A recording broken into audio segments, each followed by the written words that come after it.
এই টিস্যুটা দিচ্ছি, এই টিস্যুটা দিলে ব্যথা লাগে না, এটা একটু দামি জেল, কিন্তু অন্য অন্য জায়গায় জেলটা দেয় একদম সস্তা। বিসমিল্লাহির রহমানির রহিম, বিসমিল্লাহ বলে কাজ শুরু করি আমি সব সময়। এখন অনেকেরই বলতে পারে যে ভাইয়া আপনার শরীর ভরা ট্যাটু। আমার শরীর ভরা ট্যাটু ছিল, কিন্তু আমি এই ট্যাটুর হারাম ব্যবসা 6 বছর হয় বন্ধ করে দিছি। আমি এটা আর করি না, আর আমার গুলো আস্তে আস্তে আমি রিমুভ করতেছি। কারণ অনেকেরই বলে করে ফেলাম না কেন, তো করা আর বলা আসলে অনেক পার্থক্য। এটি করছিও 10-15 বছর লাগায়, মুছতেও 10-15 বছর লাগবে।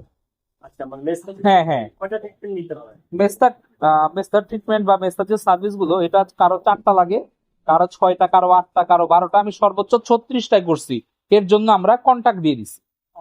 এখন কি কাজ করতেছেন এখানে? আমরা এখন মেস্তার যে লেজারটা সেটা করতেছি, এটা বাংলাদেশে একটাই, কিন্তু এইটাকে দেখে অনেকেই চায়না থেকে কপি মেশিন নিয়ে আসছে। এই মেশিনের কপি নেই, এটা বাংলাদেশে একটাই। এর থেকে হয়তো দামি মেশিন থাকতে পারে, কিন্তু এইটাও অর্ধ কোটি টাকার মেশিন, এটা কিন্তু 2-1 টাকার মেশিন না। অর্ধ কোটি টাকার মেশিন দিয়ে আমরা এখানে মেস্তাটা রিমুভ করতে আসি, এবং মেস্তা রিমুভ করার পর আমাদের 12টা সেশন আমরা কন্টাক্টে নিয়ে নিচ্ছি। এবং এর মধ্যে যদি একবার ক্লিয়ার হয়ে যায়, এই মেস্তাটা কিন্তু ভাই আর ফেরত আসবে না।